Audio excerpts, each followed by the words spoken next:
Welcome to the final session of the Fourth World Congress of Taiwan Studies. My name is James Lin, and I'm an assistant professor of Taiwan Studies at the University of Washington and associate chair of the Taiwan Studies Program. Our time at the World Congress concludes with the roundtable discussion of Taiwan Studies in North America. Continuing tradition of past World Congresses, we hope that this roundtable will offer perspectives on the history and recent developments in the field of Taiwan Studies. The past 5 years has seen a resurgence of Taiwan Studies in North America. Private donors, foundations, and government funding have recently provided an infusion into the field. Examples include the long-standing Taiwan Studies Program at the University of Texas, Austin, that was recently formed into a center last year, to newer programs like UCLA, which is now offering a postdoctoral fellowship in Taiwan Studies, and newcomers like George Washington University's new Taiwan Studies Initiative, where next month the North American Taiwan Studies Association annual meeting will be held. The University of Washington has also been a beneficiary since its founding in late 2017. Like other programs, we've offered now over a half dozen new courses in Taiwan, dozens of public events and roundtables, now all recorded and viewable on YouTube, and a new book series titled Taiwan in the World with the University of Washington Press. We have much more planned as well, including, we hope, degree programs in Taiwan Studies, which bodes well for the future of the field.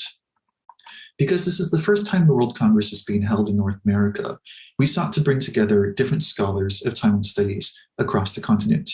They represent different stages of Taiwan Studies institutions, such as Oregon State, where the long-standing Cho program for Taiwan Studies has included postdoctoral fellows, to newer programs like at the University of Alberta, and to programs like Indiana University Bloomington, where Taiwan Studies isn't formally institutionalized, but nonetheless Taiwan Studies there has a place and a community. I hope this roundtable will allow discussion of where Taiwan Studies is today, and perhaps how to grow Taiwan Studies in the future. Many of you may want to know how you can form your own communities for Taiwan Studies at your home institutions. And I hope that the experiences from our presenters today from different institutions throughout North America can provide a blueprint for building institutions and for fundraising. Though our roundtable will present perspectives from North America, we have members all throughout the world represented in the audience.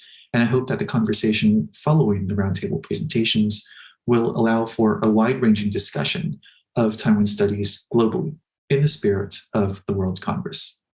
So without further ado, I will pass the microphone on to Ellen Zhang, who will introduce our speakers and take it from there. Thank you.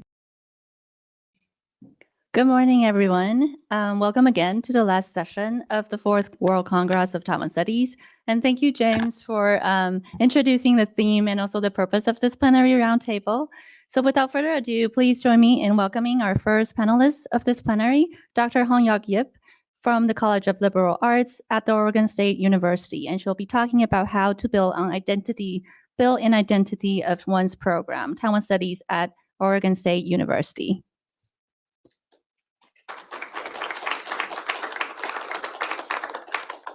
Thank you, Ellen, for the introduction.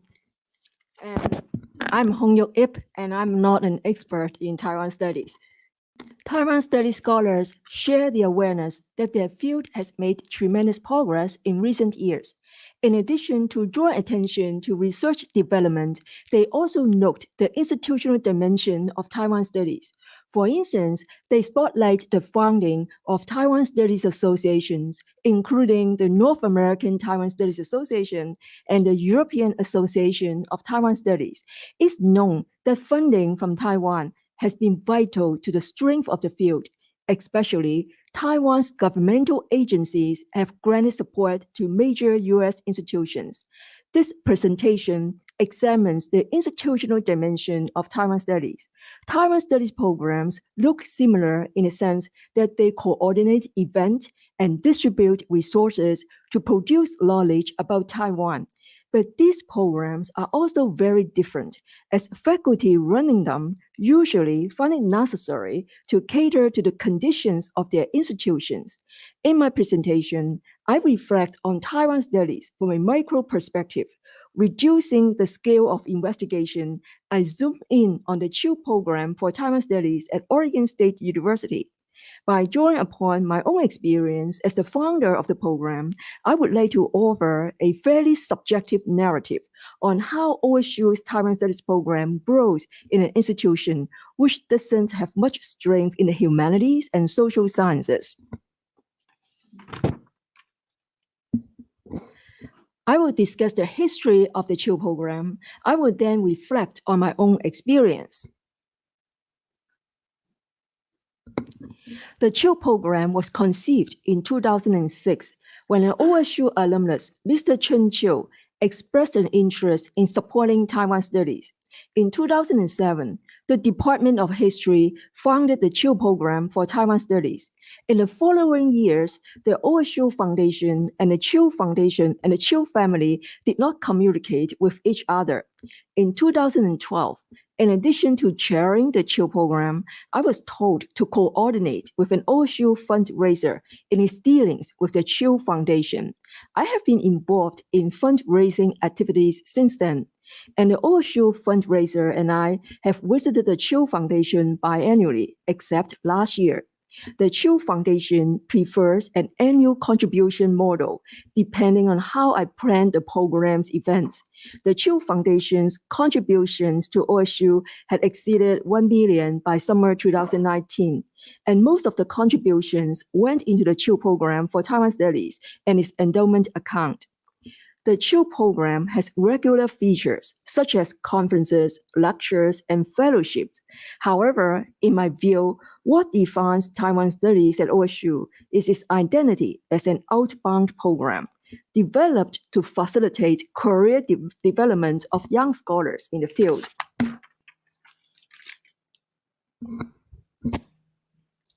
The outward-looking character of the CHILL program can be regarded as my response to conditions under which I have operated.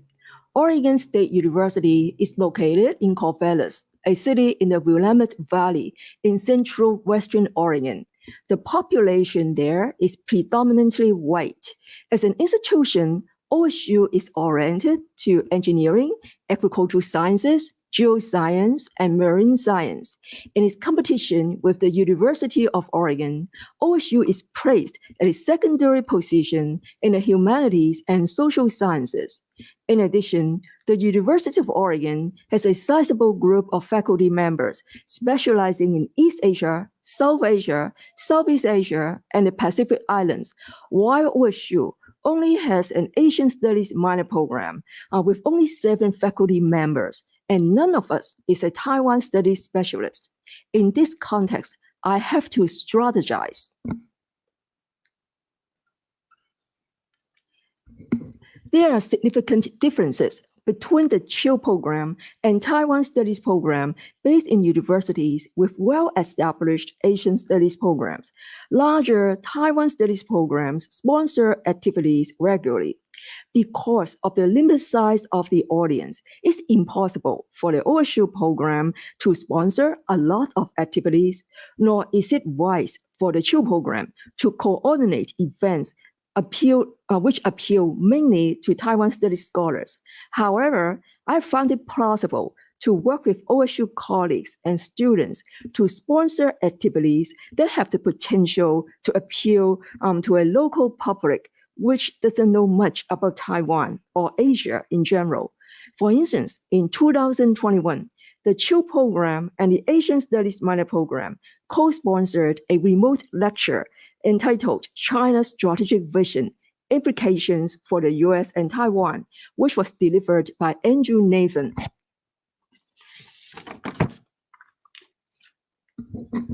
In response to the global impact of the COVID-19 pandemic, OSU's Global Center for Public Health and the CHILL program co-organized a remote international symposium on COVID in summer 2021. The symposium featured presenters from Asia, Europe, Africa, and the Americas, and the keynote speaker was Chen Jianren. In addition, my exchange with the CHILL Foundation convinced me that the foundation would appreciate a program oriented to Taiwan Studies as a field. In response to the Chiu Foundation's suggestion, I founded a scholarly exchange program sponsoring transnational and comparative research concerning Taiwan in 2012 and 2013. I set up a postdoctoral fellowship in 2017.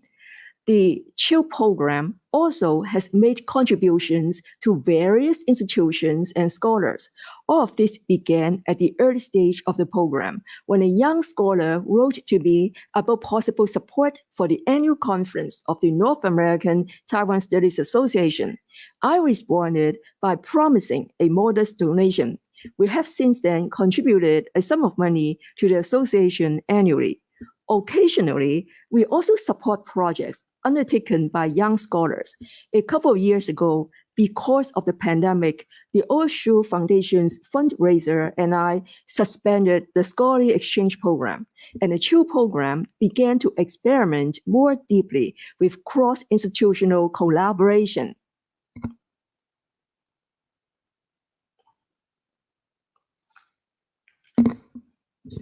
Taiwan Studies at OSU has developed on the basis of OSU colleagues' participation in the program, and the Chiu program also survives with non-OSU faculty's support. I would like to draw attention to a number of issues on the basis of my own experience as the chair of the program.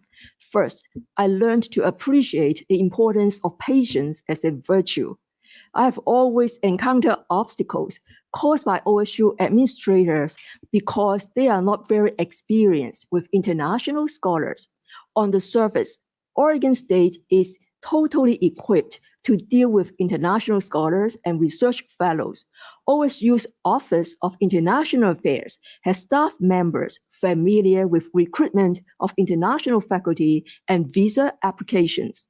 In the central administration, someone specializes in payments, which involves international visitors. In addition, OSU has an Office of Postdoctoral Programs, which handles affairs related to postdoc fellows, scholars, and associates.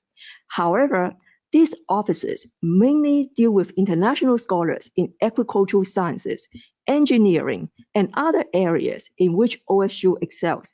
Administrators working for the College of Liberal Arts are highly unfamiliar with international affairs. In the first couple of years of the scholarly exchange program, the administrators always reacted with surprise when they saw the names of awardees, which suggested these individuals' foreign origins. But the biggest challenge I had was how to create a postdoc position for the first Chiu postdoctoral fellow. He was theoretically in a system with an ID number and an email account, and he could even get into the portal to enter banking information. However, I was unable to transfer funding to his bank account because the staff didn't know how to establish a procedure that enabled the fellow to get paid. So they really had to work hard to resolve the issue. As a result, I spent the first half of the fall term sending emails, making phone calls, and visiting administrators' offices to ensure that the payment will go through. I felt relieved that after this ordeal, the fellow received his stipends regularly in the months that followed.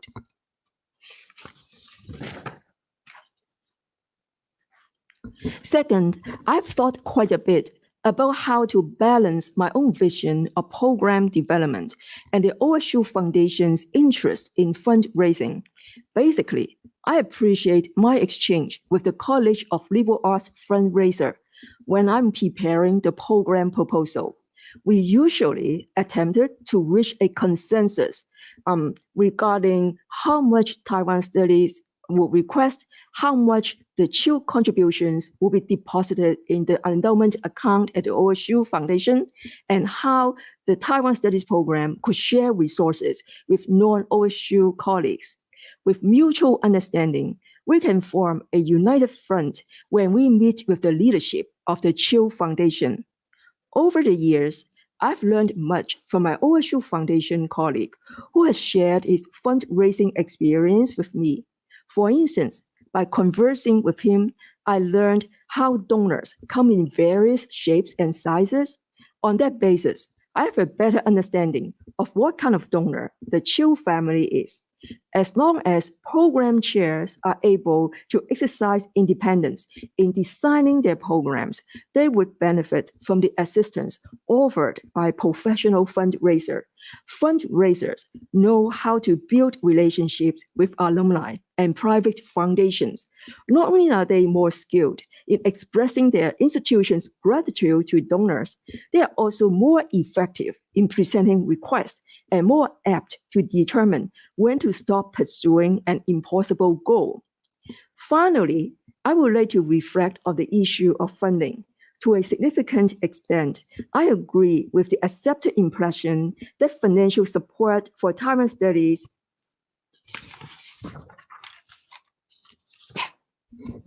has come from Taiwan's governmental agencies. But I think that the funding sources for the field have become more diverse, or may become even more diverse in the future. The history of the Chiu program is just one of the cases indicating the significant role that non-governmental foundations can play in building Taiwan studies. By situating Taiwan studies in the politics of area studies, Hardina Ollendorf draws attention to the question of academic independence vis-a-vis funding sources. In her article, Studying Taiwan, she mentions two cases. The first one is the London School of Economics and its dealings with the Libyan regime. The institution received a very substantial gift from the Gaddafi International Charity and Development Foundation, which was chaired by one of Gaddafi's sons. The donation was intended for training the future elite of the regime.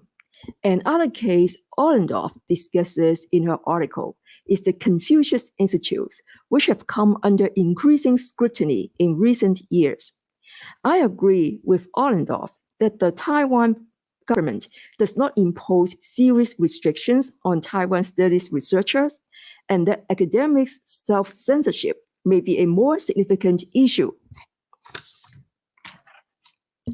However, I would like to reflect a bit on the delicate relationships between donors, academic institutions, and program builders. A donor is passionate about a certain research area or certain topics. An institution is interested in growing endowment funds, but also obligated to maintain its reputation.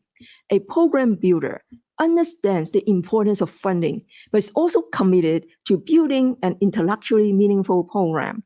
These three parties do not always concur with one another. I'm fortunate that the Chiu Foundation has been open-minded and flexible in handling the differences between the Chiu family and the Chiu program when I have had to explain to the foundation why I could not adopt some of their suggestions. I'm also fortunate that I have been working with a number of OSU and non-OSU colleagues who have given me advice concerning how to navigate potentially difficult situations. I see clearly the advantage of working with the Chiu Foundation. It does not put on airs, nor does it have a definite idea of how the Taiwan Studies program should be developed. But I truly cherish my colleagues' advice that I should explain the norm of rigorous scholarship to the donor through honest exchange, which should be respected by anyone committed to serious scholarship. So that is it. Thank you.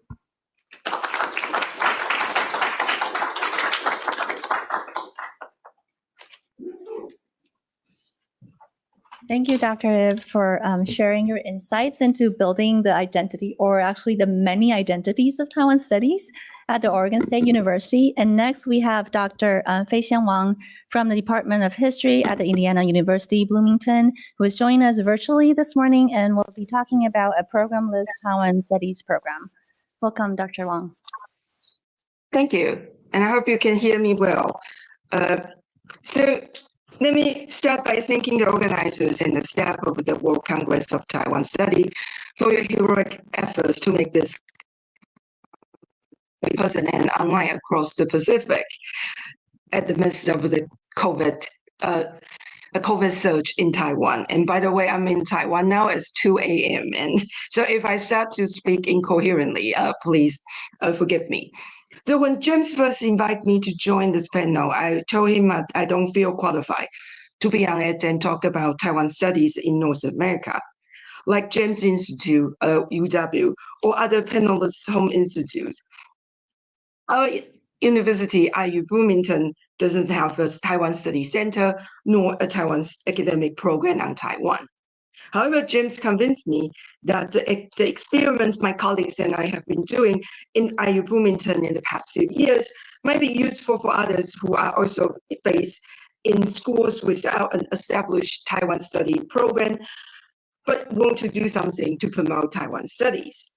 Hence, this is why my presentation got its seemingly paradoxical titles, and I hope some of you among the audience will find our experiments and our experience in Bloomington relevant and useful. So let me start by briefly introduce the opportunities and limitations we face when we want to promote Taiwan study program at IUB.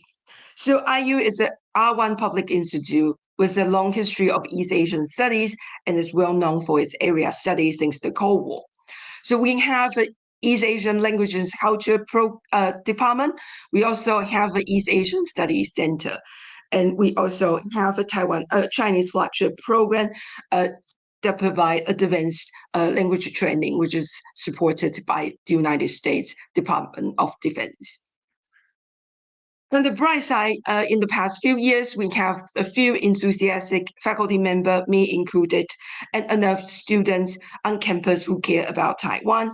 They are students from Taiwan, Asian American students, and also like American students who start to learn Chinese at IU. However, we also face serious limitation and obstacle. We don't have a permanent unit base for Taiwan studies. And so our operation has been sort of like an ad hoc guerrilla operations, and we also heavily rely on the funding from Taiwan government, various Taiwanese government agencies such as TECO, Chicago, or Ministry of Education, and MOFA at some cases. And this month, most of the monies for those of you who have been in contact with TECO and MOE would know that oftentimes they are very unstable and they came with very short notice. We have to submit our proposal in just within a few weeks. Most of them have a outreach component, and they provide us enough funding to come up with one-off initiative, but that couldn't last for very long. And we have been trying to find rich donors to support our activities, but so far we haven't had too much luck. Also, the university administrations have their own political considerations. China factor is a real thing. IU have various partnership with various Chinese institutions, and Chinese students have been one of the largest group of international students on campus. However, in the recent years, we see a decline of Chinese students, and we also see renewed interest in Taiwan that is related to international security, international relationship, business, and etc., which has been IU's strength.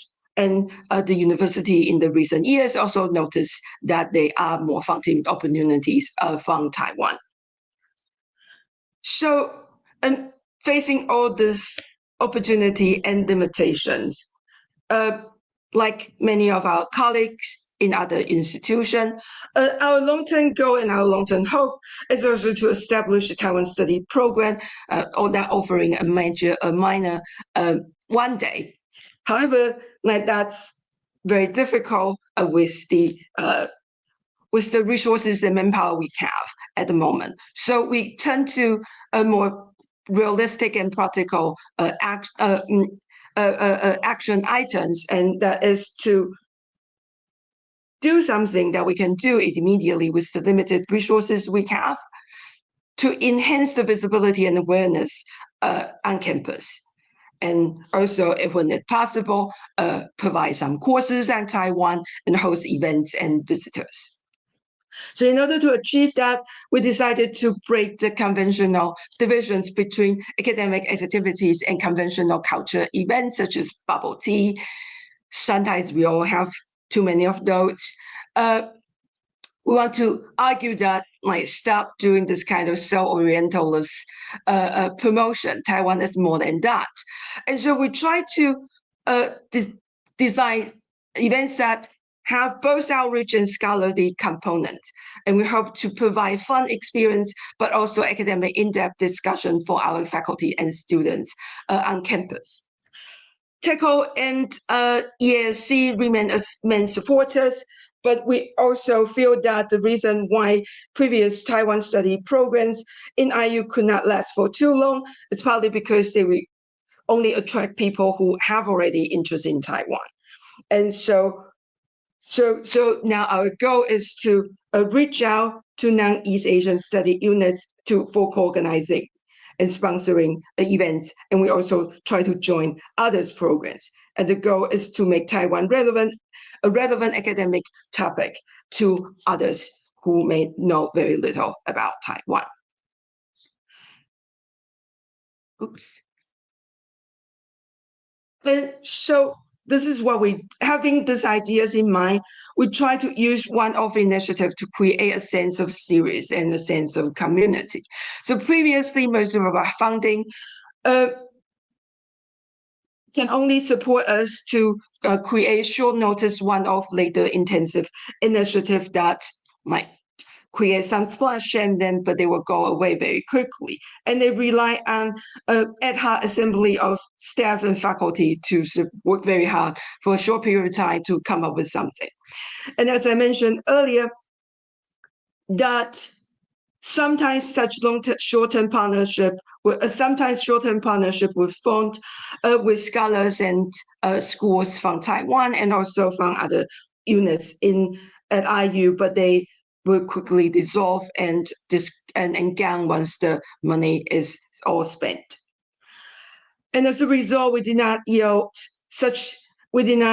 yield a long-term impact and visibility on campus. For example, in 2017, we received quite a substantial money from Taiwan's Ministry of Education to expand Taiwan studies at IU, and we did offer courses and host visiting scholars and student exchange.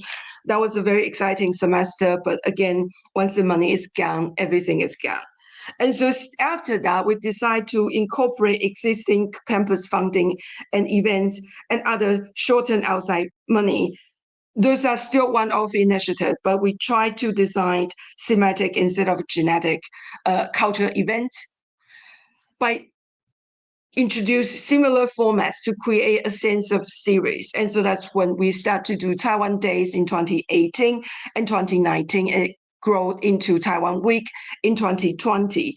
And usually it would be a series of events that involve film streaming, free food. Yes, bubble tea and popcorn chicken are still very popular and essential to attract audience. And we also, in collaboration with students, host a series of fun activities, but we also introduce scholarly discussion. And sometimes all the events would collaborate with existing course offering on campus. And we use this series of events to build and maintain relationship with different campus units.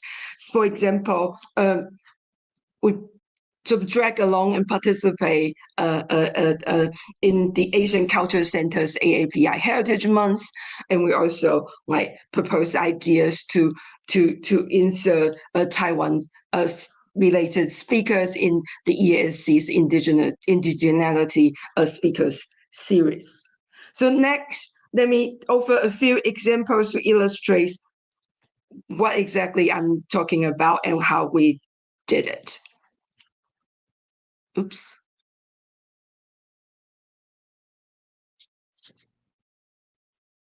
So, by the time of 2020, we have certain reputation on campus. People in different units are aware of that there is sort of like a guerrilla operation that is doing things that related to Taiwan.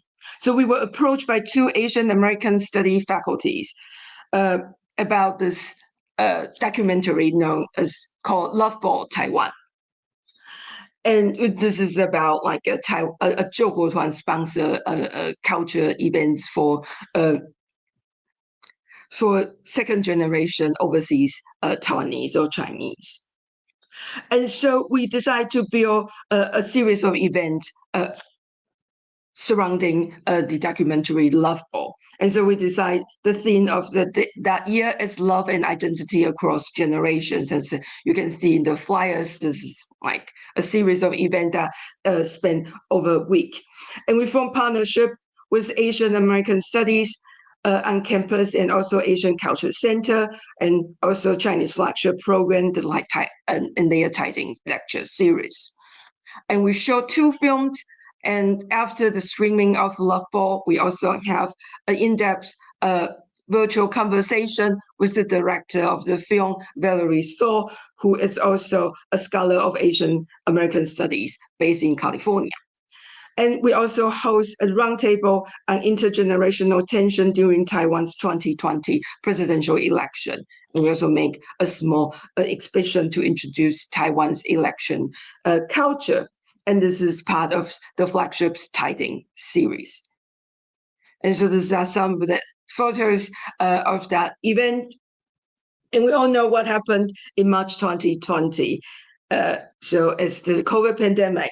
And the COVID lockdown in North America made it impossible to have in-person events in the coming 2 years.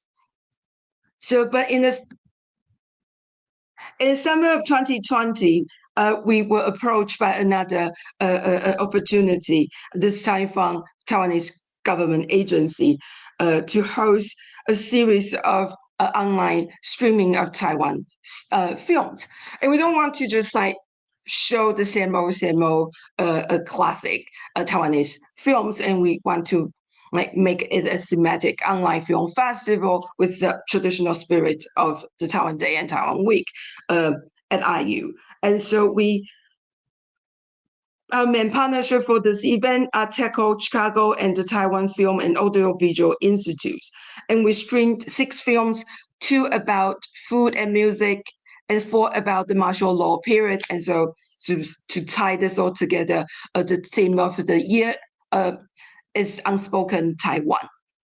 And over 300 viewers across the North America participate in this online film festival.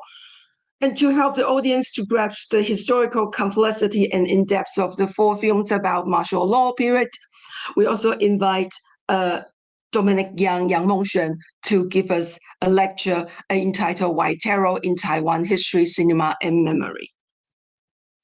And we hope this the series of events and the lecture should highlight the things that is relevant to other colleagues at IU and beyond. Taiwan is a very important case for history and memory, transitional justice, and post-authoritarian society. And this year, we were doing a different thing, LGBTQ plus Taiwan, to highlight the Taiwan's LGBTQ right, especially the same-sex marriage. And this turns out to be very appealing to our colleagues on campus, especially colleagues from gender studies and LGBTQ community, and especially queer Asian and queer Asian American students, and also colleagues who are interested in civil rights movement. And this time we have a whole bunch of partners and collaborators, IUB's local LGBTQ house, as Taiwan Studies Student Association also play a role in it, and gender studies also participate. And we also have help from friends from Boston Taiwanese for Equality movement, and our new partner, Taiwan Hanyu Best Program and National Taiwan University also generously provide the funding needed. We have a guest speaker to maintain the scholarly aspect and component of the event. We have Martin Chu, who is an activist and also a board member of Taiwan LGBTQ Family Right Advocates Association. He gave a Zoom presentation on becoming a gay parent in Taiwan. And we also show a very recent documentary called Taiwan Equal Love. And after the documentary screening, we have our colleague Sarah Freeman, who's an expert on such issue, to lead a post-screening discussion. And again, to attract students and local community members to participate. We also provide Taiwanese food and music. And so these are some of the photos from that day. And so, yes, these are all baby steps. But nevertheless, we're making progress. And what we have been doing in the past few years, it's an effort to plant seeds on campus. And so to accumulate experience, how to host events, how to interact with different funding agencies, and to cultivating the demands and connections locally. And we have been successfully insert the idea to our colleagues that Taiwan is fascinating.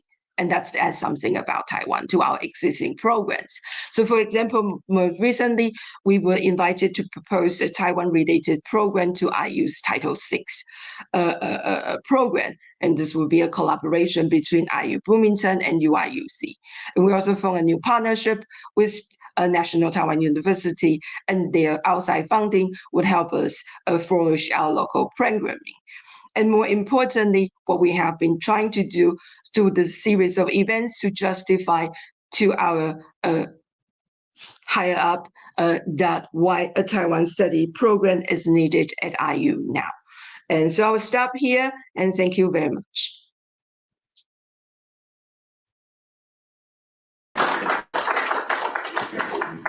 Thank you, Dr. Wang, for sharing with us this very unconventional, but definitely absolutely inspiring programming experience. Finally, please join me in welcoming our last panelist of this plenary, Dr. Ashley Ezery from the Department of Political Science at the University of Alberta in Canada, who is also joining us remotely today and will be talking about Towards a New Generation of Taiwan Experts in Canada, Taiwan Studies at the University of Alberta. 各位朋友，大家好。台湾的朋友，大家好。I am very conscious of the fact that I am the last speaker for the last panel of a 3-day conference. So I'll try to keep my remarks fairly brief. But first, I'd like to thank everyone who is with me here in our large room, so to speak, in person and virtual. I've kind of rethunk my talk title a little bit as I prepared for my remarks today. And I'm going to give my talk a provisional title. It's a little bit different. Let's call it Making Space for the Academic Study of Taiwan, Taiwan Studies at the University of Alberta. And what I'd like to do is to talk about some of the ways that I have approached the effective relaunch of a Taiwan Studies program at my university. And I'll go through this in 6 different components. So the first is an intellectual justification for the study of Taiwan. This is something that I found to be important and an early step in getting our program going. The second point that I'll talk about is how to get attention for a Taiwan Studies program at a university where there's a lot going on and there's a great cacophony, if you will, of intellectual activity. And the third point I'm going to talk about is how you can find common ground between Taiwan Studies and other academic programs. And I think Fei Xian Wang has talked about different ways that she has done that. And some of my comments, I think, will overlap with hers. I'll talk about partnerships and what I see as their importance for a Taiwan Studies program. And then I'll talk about how using Taiwan as a case in comparative perspective can be important and normalizing for the academic study of Taiwan. And then I'll make a few remarks about what I'll call the judicious use of ICTs. And for those of you who aren't in communications literatures, that's Internet and Communications Technologies. And I think the University of Washington, as this Congress demonstrates, has done an amazing work with respect toward using digital technologies to promote Taiwan studies. So first, some background on Taiwan Studies at my university, the University of Alberta, which is the flagship university in my province.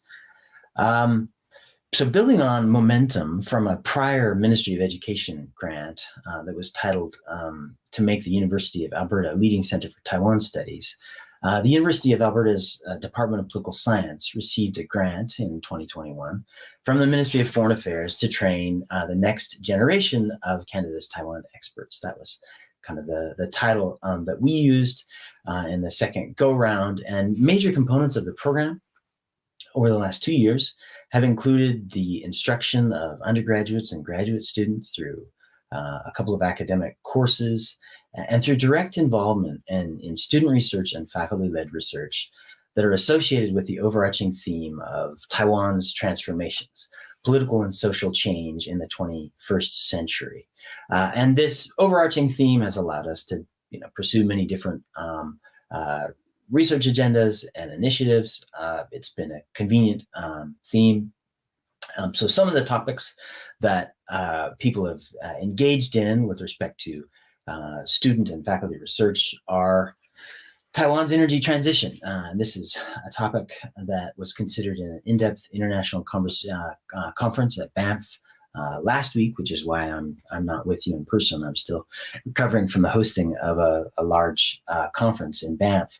And it was called Powering East Asia, the Challenge of a Renewable Energy Transition. And it showcased Taiwan's renewable energy transition and what has been done there, placing Taiwan in a comparative perspective with other East Asian states. Another thrust of our program has been the study of contention and social movements in non-Western, non-democratic regimes. This was an online workshop hosted by a doctoral student of political science that featured Taiwan's martial law experience and democratization experience. And it placed keynote speakers and researchers talking about Taiwan in conversation with experts of the Middle East and North Africa. And it led to a really interesting conversation about essentially what Taiwan has learned and may have to teach other non-Western, non-democratic regimes based on Taiwan's experience during martial law. Michael Xiao was one of a couple of great speakers at that effort. Democratization, also a central theme for our program, and there's been faculty-led research on the role of Dangwai media in Taiwan's democratization that was conducted in partnership with a doctoral student in the history department. We've also focused on Indigenous people and Indigenous themes in Taiwan film. We had a Taiwan Film Month last August, and a panel discussion at the end of that featured Scott Simon, who I believe is attending the conference. We've also emphasized queer literature and colonial literature as a subject of a roundtable discussion and research by faculty, master's students, and undergraduates.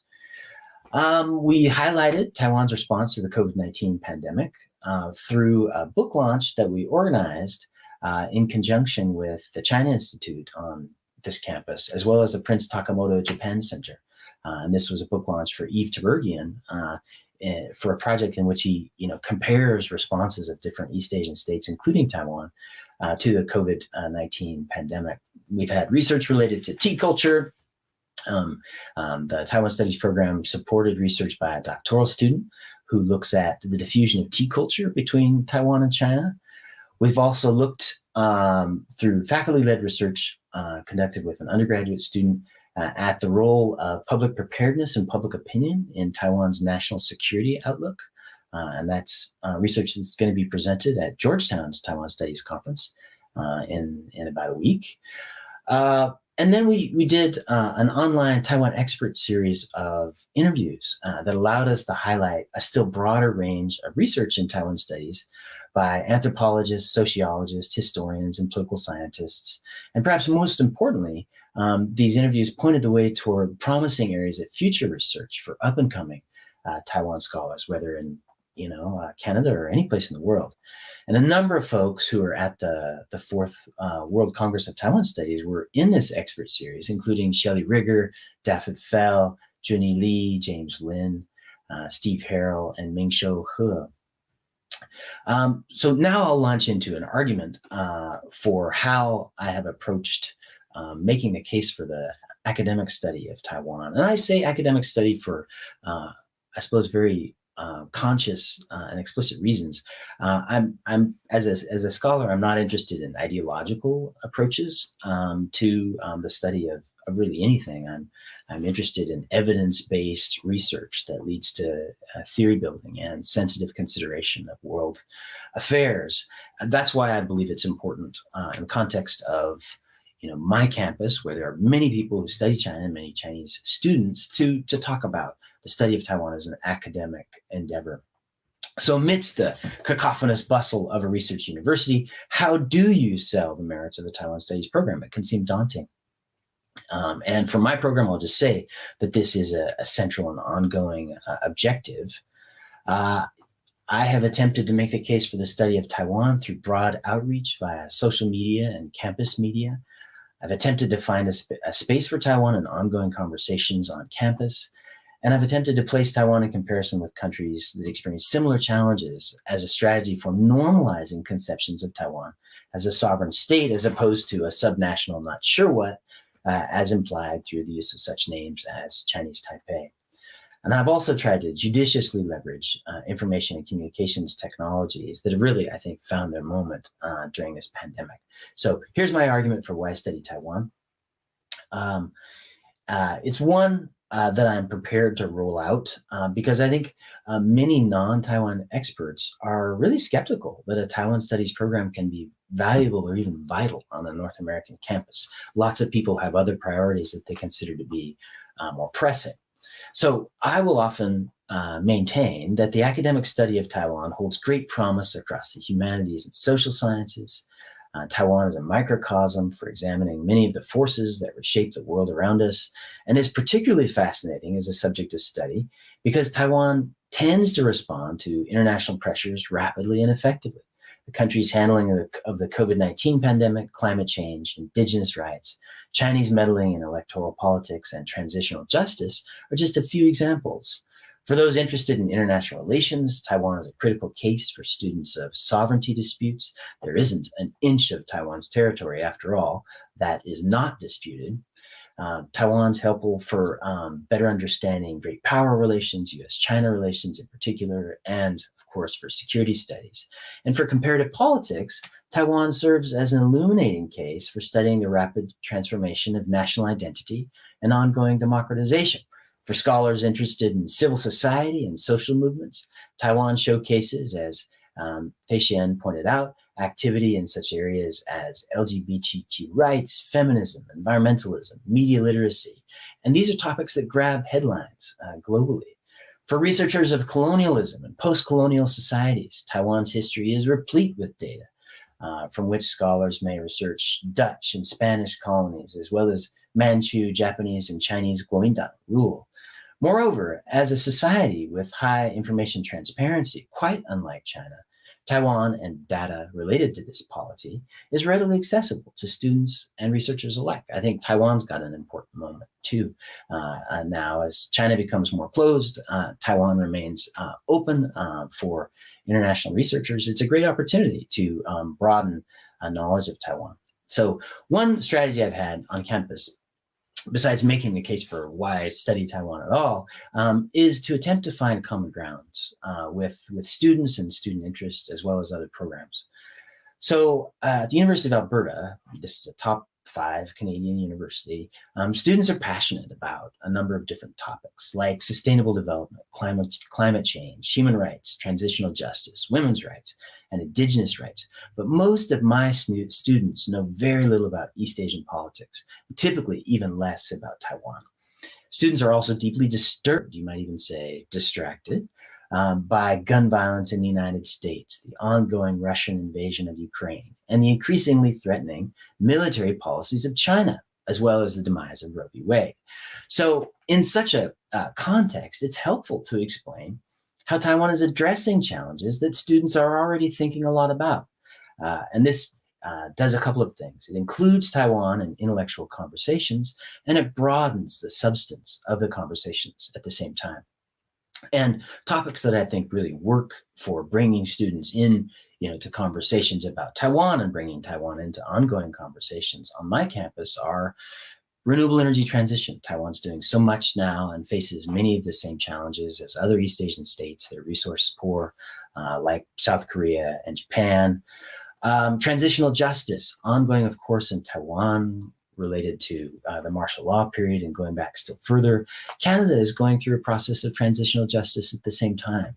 It's really useful to talk about what Taiwan's doing, what Canada's doing, and what some of the similarities and differences are. Foreign intervention in elections. This is a global problem.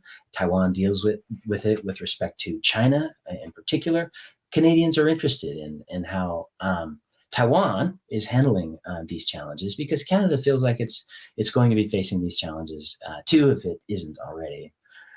And Indigenous rights is a huge issue on my campus, and it's one that I think represents a really fertile area for bringing Taiwan into already ongoing and large conversations. One strategy that I've had for making Taiwan studies more relevant to partners on campus is to work together with other programs, and this is not rocket science. My program has worked with multiple partners on campus: the China Institute, a large independent think tank, the Middle Eastern and Islamic Studies Research Group, and the Kuhl Institute for Advanced Studies, just over the course of the last couple of years. And partnering with other institutions does a couple of things for my program. For one, these institutions have valuable resources, and the resources of my program are limited. So if I can add to those resources, that's wonderful. But these other programs have websites, they've got networks, and they're involved in research that's related, in topic to the sorts of things that scholars and students in my program are interested in. So when I get cooperation from other programs, their support for our events or promotion of our events do a lot to bring in participants who may have no background in Taiwan studies. And I found that to be an encouraging direction. Another strategy that I use quite deliberately in our Taiwan Studies program is to engage in comparisons involving Taiwan. And this is necessary for reasons that I'm sure many of you know. Initially, lots of my students, they don't know where Taiwan is or really what it is. And lots of researchers of China, who could also be researching Taiwan, don't seem to know how to approach academic research related to Taiwan, especially if they're concerned about losing access to opportunities in China or even research funding. They tend not to mention Taiwan at all, or they mention Taiwan really awkwardly, perhaps using a name like Chinese Taipei, which is totally confusing to undergraduates, especially those who've yet to visit Taiwan, which is really the best way to get people interested in Taiwan studies going forward. So I approach this problem of not recognizing Taiwan as a normal state by treating it as the country that I believe that Taiwan is. After all, even China contests the legitimacy of the Taiwan state, and most countries in the world don't have official relations with Taipei. But Taipei and Taiwan has all of the powers that one would expect of a Bavarian state. Taiwan's vigorous civil society organizations have much in common with their counterparts in other countries. Taiwan's social movements are recognizable for what they are. Political institutions in Taiwan, the parliament, the electoral system, have much in common with those of other states. So I start by talking about what Taiwan has in common. I recognize it as a state in the international system, and people get very interested in thinking about, Taiwan is a state. How does it relate to other states that they may know more about? Typically, students of East Asia may know more about South Korea or Japan. If I include Taiwan in those conversations, it has the effect of normalizing perceptions of Taiwan, and it makes Taiwan seem like a subject of study that's worth long-term inquiry, whether through courses or theses or research projects. Lastly, I'll just say that this COVID pandemic has given us unprecedented challenges for advancing Taiwan studies. It has been less possible to bring speakers to campus, to even go to Taiwan to do research. Has been a limited opportunity if it's something that people could pursue at all. So what we've done is to copy many of the excellent strategies of the University of Washington and other programs that have implemented a range of solutions. We launched a YouTube channel that could feature those Taiwan Expert Series interviews, as well as our other events. We don't put everything that we do online, but we put as much of the content that we generate in our program online as seems appropriate to the status of the research that's ongoing. So I think online film screenings can work really well. I think hybrid events such as this one have great potential going forward. They can bring in broader audiences, and having an in-person presence creates a sense of cohesive community that is really helpful to build from going forward. So I think we have some new strategies that I hope folks will continue to remember as they pull off their Taiwan Studies projects going forward. I think some of the learning as a result of this pandemic will be really helpful.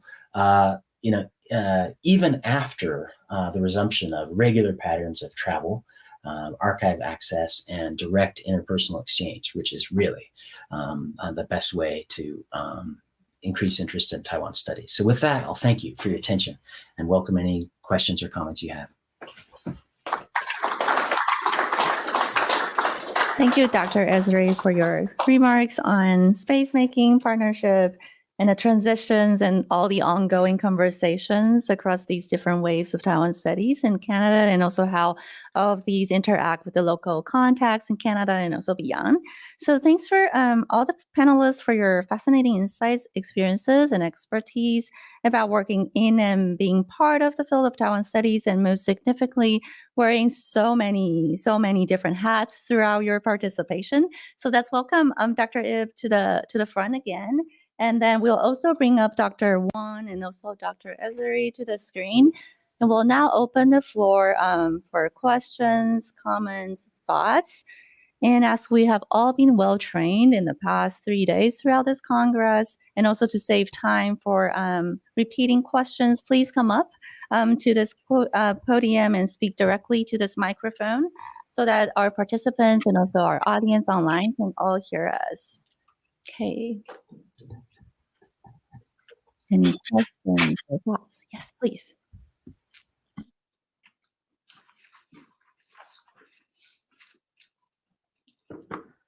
Hi, this is Rita Zhang, and I'm a president of North American Taiwan Studies Association. I don't have a question. I just want to take this chance to thank Professor Ye and Professor Esri, and for EATS and for the World Congress and for everyone who has been so supportive of NASA.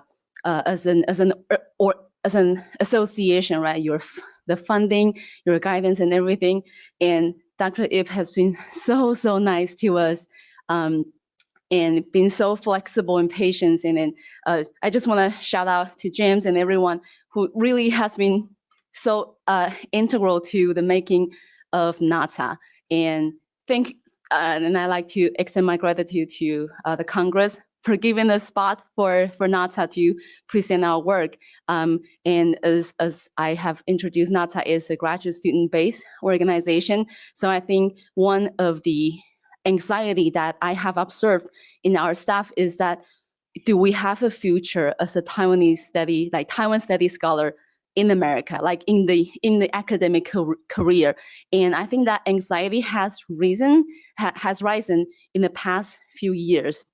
So I would like to hear from people who are more experienced in the academic career, landscape, to kind of address that anxiety. And then just another shout out to the Chu Foundation.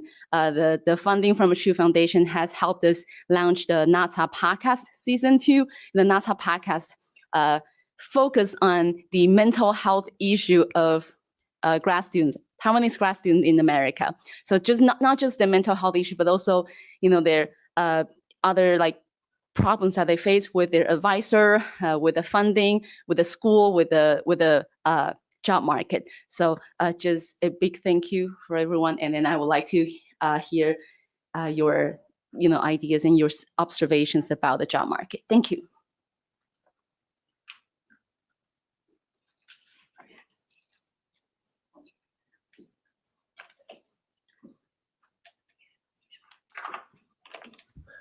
Go ahead.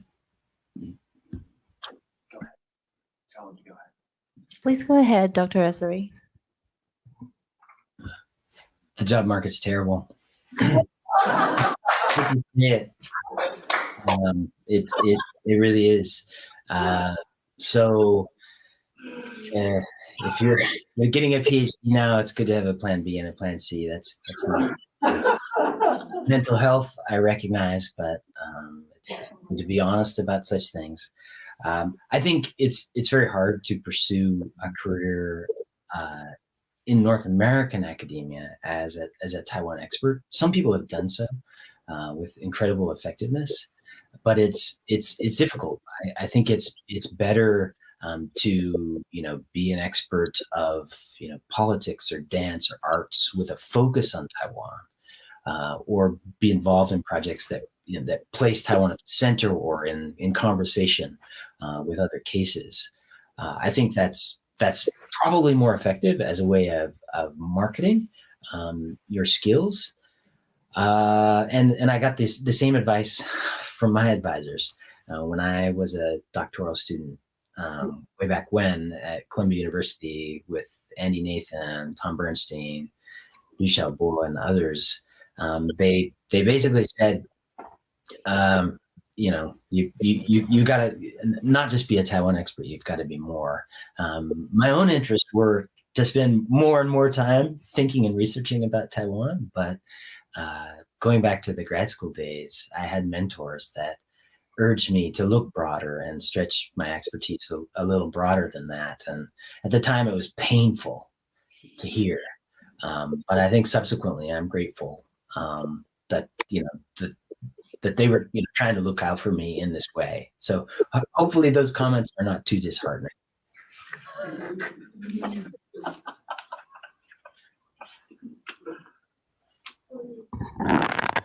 What I was about to say is based on my experience with the 2 postdoc fellows I worked with. So both of them, it's pretty fortunate that both of them landed tenure track positions. One of them, the first postdoctoral fellow, got a tenure track position in a very large university in Florida. And then the second postdoc fellow landed a position in Taiwan. I think, on the surface, they work on very different things, but actually, what probably helped in their successful job search is that they are able to reflect Taiwan from a really transnational and comparative perspective. For instance, the first fellow actually is an expert in the Japanese Empire.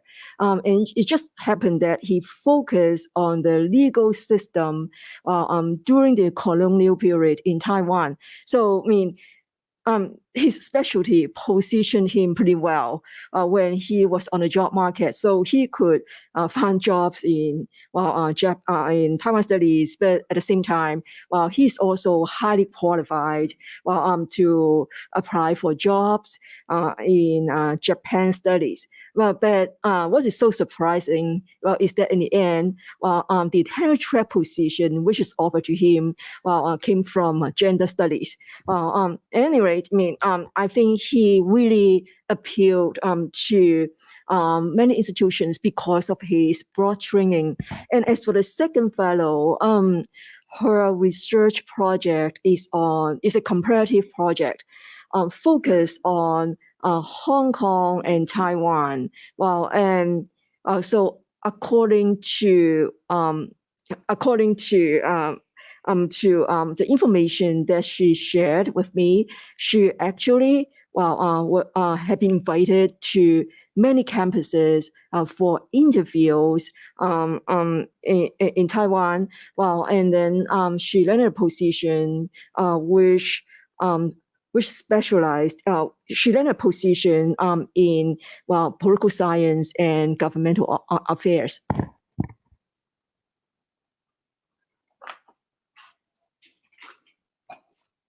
And so if I may also chip in, because I know the first post that the former post that Professor Yip was just mentioning, and I think that's a very important strategies that I hope that the job seekers now so keep in mind, and I think that's also a recurrent theme in of our presentations today, is to make Taiwan relevant, to make your study relevant to colleagues who are not Taiwan experts. So one way to strategize would probably be looking for jobs that may not have Taiwan study in its in its job title or description, because then that you will end up looking for a very, very few jobs, and you will all compete with each other and hate each other at the end of the day. It's not healthy at all. And so instead, I would encourage you to think about the common ground. And so you can present yourself as an expert of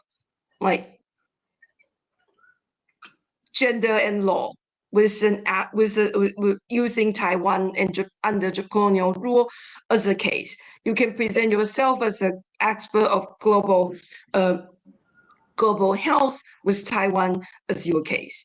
And you can also present yourself as an Asian international security expert.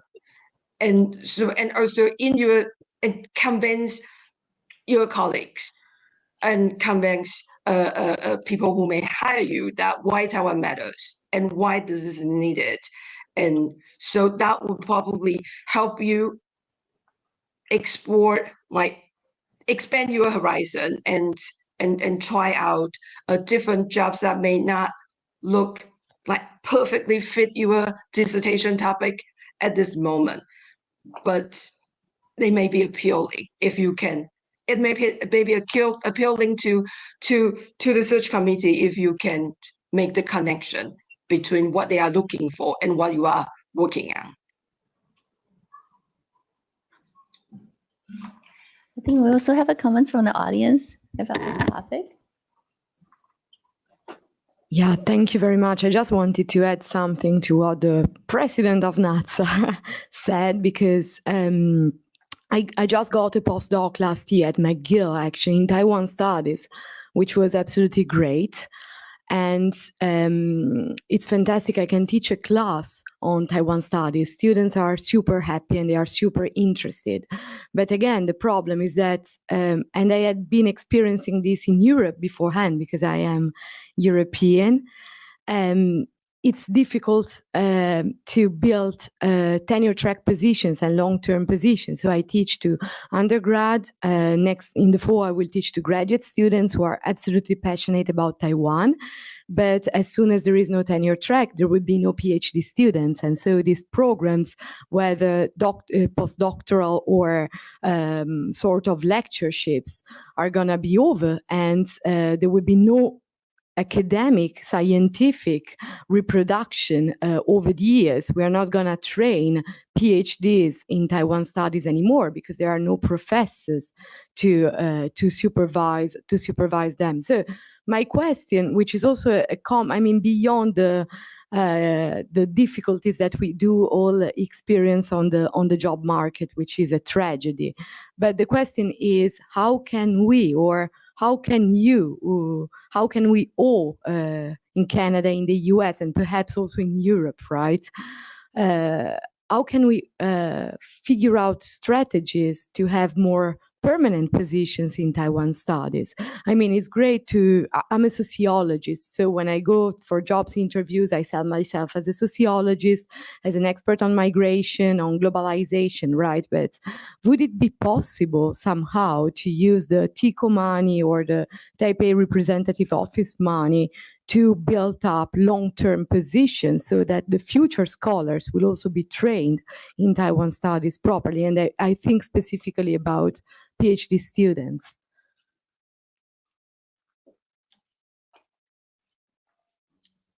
For our panelists online, if you would like to add or comment on this, you can feel free to unmute yourself anytime.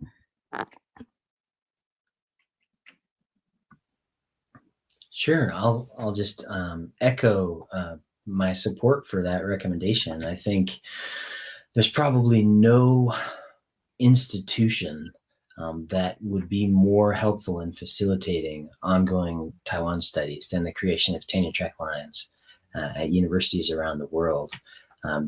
The long ongoing impact of those hires is really, really important. So it would be a great place for the investment of private funds. If there are Taiwanese philanthropists out there at this moment, this is a great place for your well-meaning heart and your hard-earned money. That sort of a contribution would be incredible. The same is true for the Ministry of Foreign Affairs and Ministry of Education, wherever the funds would come from for the creation of tenure track lines. It's potentially hugely important for institutionalizing conversations about Taiwan, for leading considerate instruction related to Taiwan, and fostering further research by graduate students. I think it is a really, really valuable vehicle. But it's important, I think, to be flexible when creating such positions. You can't be the Confucius Institute, right? You can't tell universities exactly what sort of characteristics you want to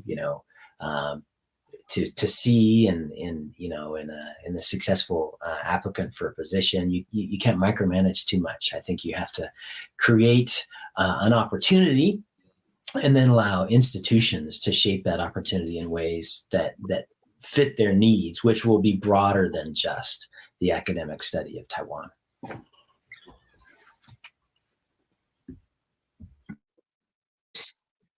So let me echo what Professor actually just say, and so just a few things for Taiwanese, like for the government funding agencies.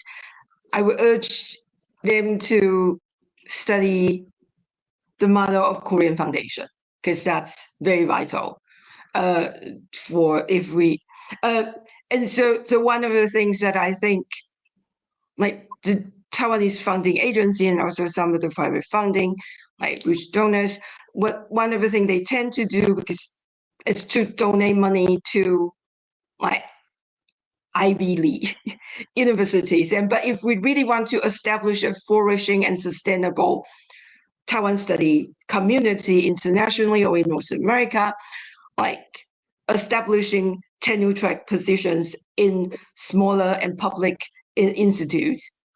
Not like I'm not marketing for IU, but like an institute like IU or in a public institute will probably be more productive in the long run rather than giving yet another $1 million to Harvard or like other. Sorry, Harvard, I have nothing against you, but that would be one thing. And then also, I think flexibility is very important too, because for people who have been teaching and for years, we will know that like a lot of like social sciences department now no longer hire area-based, no longer create area-based positions. So you may still need to market and present yourself as like quantitative sociologist, but that doesn't prevent you from teaching and mentoring students who are interested in Taiwan. And you don't need to exclude yourself from such opportunities. And so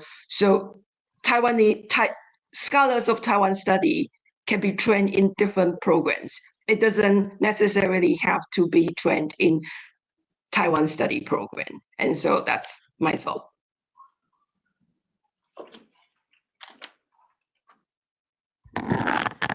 I think another possibility is that if someone is able to attract a pretty substantial gift from an outside institution, whether it's a governmental agency or private foundation, and if the sum is substantial enough, usually the university is willing to commit some kind of matching fund. I think it will be one possibility as well. Thank you all. And any more questions or comments or thoughts, please?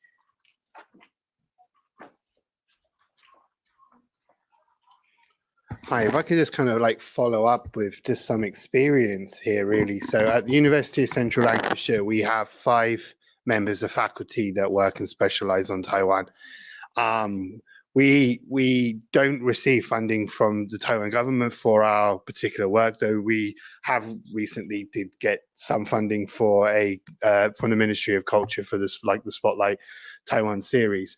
One of the major factors for the kind of the success that we had in building this was because our program itself, the Asia Pacific Studies program, the majority of our students study Korean, and then it studied Japanese and then Chinese. So there wasn't that kind of competition within the program itself. And so on our BA Asia Pacific Studies in the second year, there is a course on Taiwan in the Asia Pacific. And in the MA degree, we have a course that I teach where half of my students are in the UK and the other half are at Jinda. And so these kind of programs are developing. But if I can just kind of echo what Fei Shen said, I do think that the Korean Foundation could provide a useful model. One of the programs that we have, so we've been really fortunate that all funding out of the Korean government we've been successful with. So there are 2 main sources of funding, Korean Foundation and the Academia Korean Studies, and we've been really quite lucky in receiving that funding. But one of them, in terms of the Korean Foundation, is a professorship, of which does require a matching fund, which was also kind of mentioned here. And I do think that could be a useful model. So just to give a kind of a bit of a scope, our university itself is not also an Ivy League university, right? And so I do think that there should be a diversification about where funding does and not concentrate on just name value.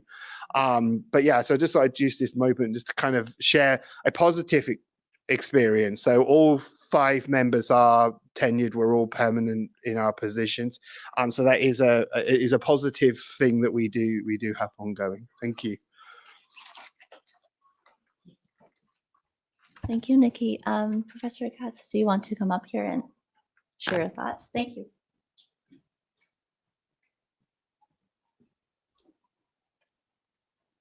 I'll just briefly say a few words as program director of the CCK Foundation. We have 4 overseas centers. There's one at Harvard with David Wong. There's one at Charles University in Prague. There's one at Chinese University of Hong Kong, and there's one in Tübingen. And that is the European Research Center on Contemporary Taiwan. And so, one way, and that came to being because of one senior scholar, Gunther Schubert, who was able to, and the funding we've given for that has not been for his position, but for full-time staff and people who run the programs. And for that, they got matching funds from Tübingen. So that's not going to solve the problem of lines for junior scholars. But if, a senior scholar at one academic institution and wants to set up a program, and unfortunately, we don't have that kind of money anymore. We used to have institutional enhancement grants and fund professors. Now most of our money is going to our new library. But if somebody is willing to take the lead on that, then you've got the center and you've got the name Taiwan on a center that's up and running. That also attracts interest and serves as a basis for getting other funding for positions. So there are 2 ways to do it. One is to focus on individuals. One is to build up a center, and then the individuals end up coming to that center, and maybe you build on that. So that's just another perspective. I know this is about North America, but I thought I'd bring in the European experience as well. Thank you. Do we have any?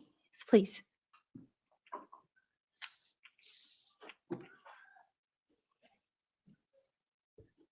All right, since we've got time for this, I just wanted to make 2 observations. One is the Korea Foundation model is something that a lot of us have talked about for a while and encouraged MOFA to move towards.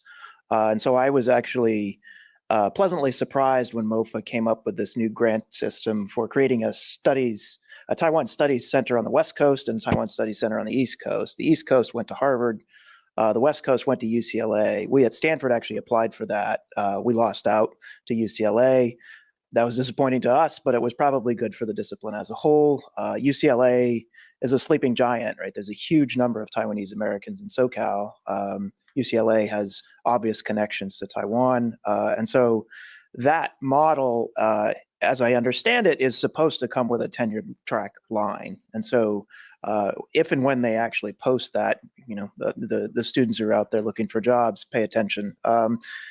UCSD also has now a tenure track line in Taiwan studies as well. So that's the first observation. The second observation is that by creating these tenure track lines, there's a danger if they're clearly linked with a Taiwan Studies Center and they want somebody in Taiwan Studies to run it. That's great. There's a cautionary tale from Stanford about 30 years ago. The KMT government wanted to honor Li Guoding, the former economic advisor to Chiang Kai-shek, and so they created 4 endowed positions at Stanford, all named after Li Guoding, one in Chinese literature, one in medicine, one in sociology, and one in electrical engineering. Those positions are all still there, but none of the people who hold those positions has anything to do with the Taiwan Studies Program today. They're not Taiwanese American, they're not Taiwanese. The sociologist is probably the closest, but he's a PRC national who's been in the US a long time, doesn't do anything on Taiwan. So there is a danger when you create these endowed positions of them being captured by the departments that they're in, unless they're linked to a Taiwan Studies Center. So I just flagged that as a potential problem going forward. Please, Professor Shelley. Time for one more? Yes, I do.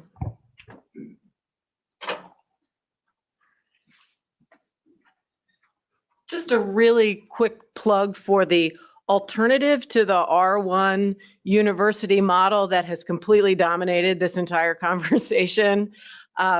As someone who spent my career at a liberal arts college, which is not something that exists in all countries, but which is a very vibrant ecosystem in the United States, I would urge students not to rule out the possibility of spending your career at a small school where you don't have PhD students at all, but where you will introduce undergraduates who have no idea what they are passionate about to Taiwan, and they will discover that they are passionate about Taiwan through your intervention. So you won't get a job at a liberal arts college because you're a Taiwan specialist. You'll get a job at a liberal arts college because you love teaching and learning, and because you are excited about interacting with human beings, your students, your colleagues, you know, and you will have, as a consequence of that position, the opportunity to not only grow your own career. I mean, nothing about my career has been hampered by the fact that my school has 2,000 undergraduates, and that's it, right? And you will be in a position to actually awaken people to the virtues and beauties and wonders of Taiwan who would otherwise have been influenced by someone else equally, you know, with something equally interesting. They'll find something, but they'll find Taiwan thanks to you. And I think that matters too. Thank you so much for all these wonderful comments and also observation. I'm going to exercise my chairing power at this moment and then suggest that this discussion is really a great segue to channel our discussion to the closing ceremony of the 3-day World Congress of Taiwan Studies, so that we can start thinking about what kind of space, what kind of partnership we have been able to create it in this past 3 days. So thank you all to our panelists. So for our audience online who just joined us here, welcome again. I'm Ellen Chang, and I'm Director of Arts and Culture at the University of Washington Taiwan Studies Program. You're now watching the live stream of the closing ceremony of the 4th World Congress of Taiwan Studies. Is kind of surreal for us who are in person here. But I would like to invite Dr. Robert Weller from Boston University, and also Dr. Li Junyi from the University of Nottingham, UK, and also Dr. Dominic Young to join us at the front to share your thoughts, observations, comments on the trends and discussions that you have seen in the panels and roundtables throughout the past 3 days. So welcome. So you will have to take turns and then come to the podiums again, Okay, so as usual. in a random order? Yeah, however you like it. Hello again, everyone. In the random order, I seem to have come out first. I don't know what happened. They gave each of us 3 minutes to conclude these almost 3 days of multiple sessions. We're all professors. None of us can talk only for 3 minutes. It's impossible. So I don't know what to do. I have 2 points, which doesn't sound like very many, but I don't think I can even do that in 3 minutes. The first is I wanted to think back for just 1 second about the opening ceremony, Xiaoqing Huang's initial remarks, where he talked about theory, right? He took as his main theme, I guess, his own intellectual journey from seeing Taiwan as a case of to test broader theories off of, to Taiwan as a place that can influence and create theories. And I just wanted to follow through on that, because I think to some extent, although people haven't used that language exactly in the papers that I heard, I think they've taken that attitude, not all the papers, but many of the papers have taken an attitude like that. That is an attitude toward theory, where theory is not the abstract expression of mathematics, right, an economics version of what constitutes theory, but theory that grows out of data, theory that doesn't exist until there's data, without data. And I think all our fields, economics is not well represented at this particular meeting, right? For all of our fields, that's really important. And we've seen that quite a lot here. So without following through more on his ideas, although I could do the rest of the 50-minute lecture on that, for me, there is no theory without data. And Taiwan is a great place to do that. We only can make a breakthrough in theory, after all. What's a breakthrough is when you question your categories, when you substitute new categories for your old categories. You can't do that by coming in with set categories and say, doing your questionnaire and see how people fill out the categories on your questionnaire. Really breaking them means taking on people in all their complexity and messiness and building it back up from there, or having a kind of conversation from there. So of the many ways in which I think you could trace a path through these last 2.5 days, with that in mind, there's just one theme that I'll bring out, but I was struck by how often it came up. And I was partly inspired because for some reason I heard a lot of papers about fish and fishing. So what kind of fish is Taiwan? Is Taiwan the kind of fish that lives in a pond, or is it the kind of fish that swims in the open ocean? And so you can tell from that I'm really thinking of what is an echo of Levinson's old continental China versus maritime China, right? The China, a land-based idea of what a place is and should be and can be, hierarchically organized in a political system, clear boundaries around not just a nation state, but boundaries around my land and your land, right? That kind of ecosystem, to one of the fish swimming free in the ocean, or the fisherman, or is he really a smuggler, or is he really a pirate, right? Because they are all the same people. So a kind of a Westphalian idea of an identity, a people, a place with boundaries around it, as opposed to a watery idea, open ocean or river delta for that matter, another constantly changing environment where borders are impossible because the land water nexus is constantly moving. So that, of course, this is partly the reason we have so many papers at this conference that are thinking kind of in those terms, although everyone's using rather different language to talk about them, is partly because our fields are moving in that direction, right? Some sort of Latourian, networky, right, actor network kind of thing, or for whatever reasons, our fields are moving that way. But it's also because Taiwan is Taiwan and not someplace else. It's exactly because Taiwan is such an awkward fit with the nation state system. And so how do we want to think of Taiwan? Is it a land-based place? And, those are like, I think, horrible polls. Are you Chinese or are you Taiwanese? Those kind of identity polls, those are both land-based, right? They're just taking a different border. So is the border the seacoast of Taiwan, or is the border some imagination of China's borders, or the borders of on some PRC map of the country that includes Taiwan, right? Those are both land-based ones. The more radical one, or at least the one more in tune with these directions I find interesting in academics lately, is the one that's Taiwan as a fish swimming in the open ocean, or as a smuggler living in some river delta.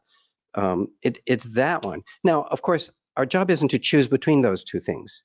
Neither of those is sufficient to understand the complexity of real people's lives in Taiwan or any place. Those are discursive worlds that we create, but they're really important discursive worlds. So our job isn't to choose between them, although I choose the maritime one, but our job isn't to choose between them. Our job is to understand how and why they play out the way they play out in Taiwan in particular, but in general. And they're going to play out quite differently in Taiwan. Again, exactly because Taiwan is Taiwan. And that's what we, as Taiwan scholars, really have to offer to each of our disciplines in a much broader sense, or it's one of the, I suppose, many things that we have to offer. I've already hit my warning, so I'm going to stop at this point. Thank you. I've really learned so much, and thank you to all the organizers for doing this.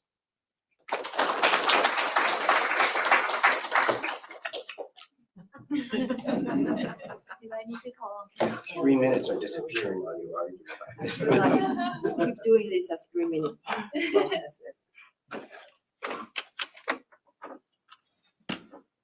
So thank you, really. It's difficult.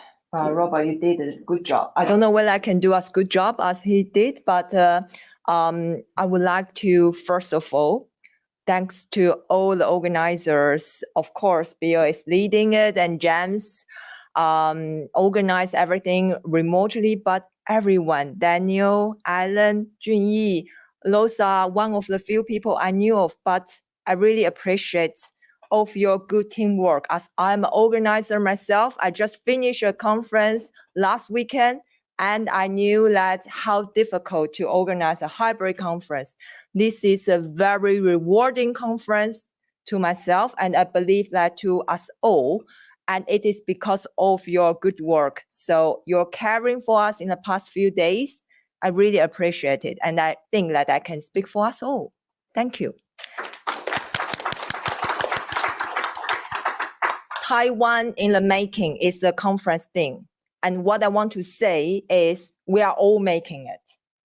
And we are the seed to reach out to people who actually don't know much of Taiwan. My last conference, CPTPP scholars, they do not know about Taiwan, but they knew Taiwan is in application of the CPTPP along with China and the UK, so they come to talk about the importance of Taiwan. And this is how I think we are, as a community, will be able to do that. We study Taiwan, we know Taiwan by heart, we love Taiwan, but we also, along with previous speakers of the panel, to this is a bad word, to inform other people and our students and colleagues that why Taiwan is important and relevant. And I think that I'm based in a disciplinary school, politics and IR. That's how I am trained to link out and reach out to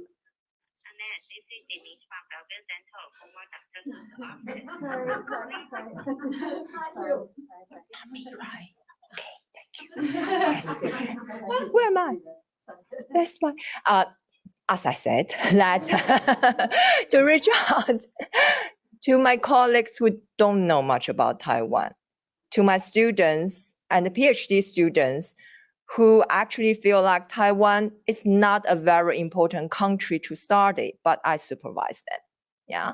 So I think that we are all doing this job. And I think through this conference, I learned a lot that Taiwan studies are thriving, are more diversified. And I see not only academic work, the work's impact work that organizations are outside of academic work with the governments, with the public, to raise the understanding of how Taiwan is relevant in different disciplines and the different fields. And I just wanted to say, let's keep working on this.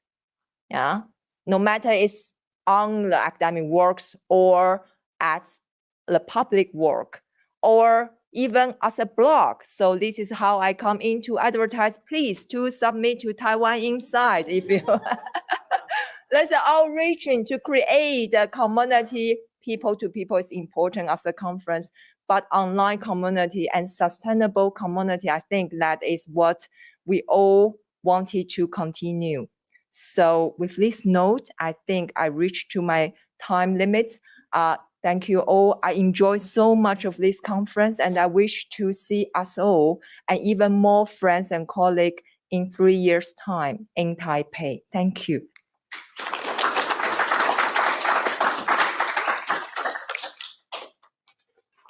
Hello, everyone. It's pretty awkward being the really the last speaker of this huge conference. So when James Lin contacted me saying that, hey, you know, Dr. Xiaoxin Huang wants you to do this talk, right? I think there's no option of saying no, because I still want to be in the next World Taiwan Congress. Okay? So, but you know, thanks to you, Dr. Xiao, if you're listening. Like, I think all of us here appreciate you inviting us here and getting all of us in one room and get us in this conference so we can talk to each other about our research. And I definitely learned a lot in the past, you know, couple of days, and I just want to show my appreciation. And also, I think the staff that work on this conference definitely deserve another round of applause from us, right? Okay, so I guess being the last speaker, and I already used 1 minute with the formality, so I'm going to go in a very different direction to talk about some of the peculiarity of this conference, in which, and some of them are good things, and some of them a little bit not good things. Like, for example, the dorms that it put us in, and it, like I said, the good thing is that it does bring back my good memories of the student days, right? Which is, for me, not that far away.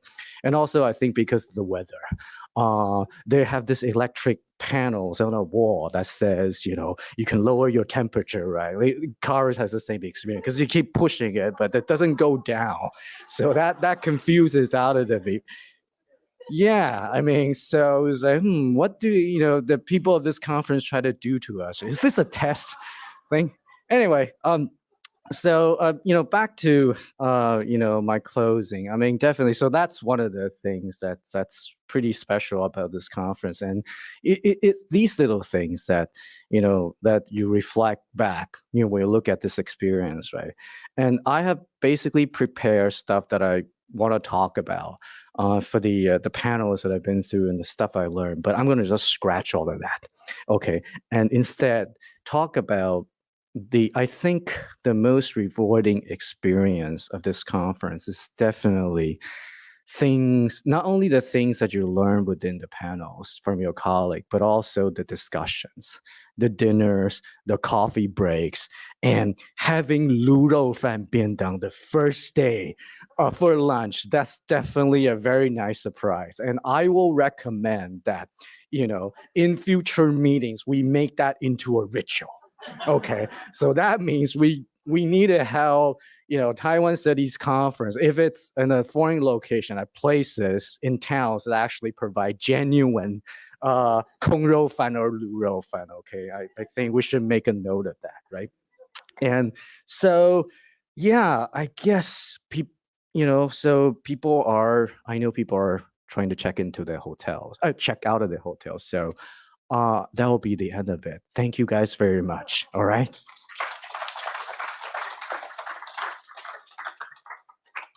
Thank you all for all your lovely remarks. I'm happy to know that we're not only the only person struggling with the panel on the wall. So again, on behalf of the staff and faculty at the University of Washington Taiwan Studies Program, it is again my greatest pleasure to thank all the participants, the presenters, the audience in person and online for joining us at the 4th World Congress of Taiwan Studies at the University of Washington in Seattle. And finally, we would like to give a special thanks to Evelyn Huang at this Academia Sinica, who has been living the Seattle time zone while being in Taiwan, being our greatest tech support, background support during the pre-production and also all these panels throughout the past 3 days. Also, again, just echoing what our speakers already said, the biggest thanks to our volunteers and student staffs for making this production of this hybrid event possible. So please join me again to give them the loudest round of applause.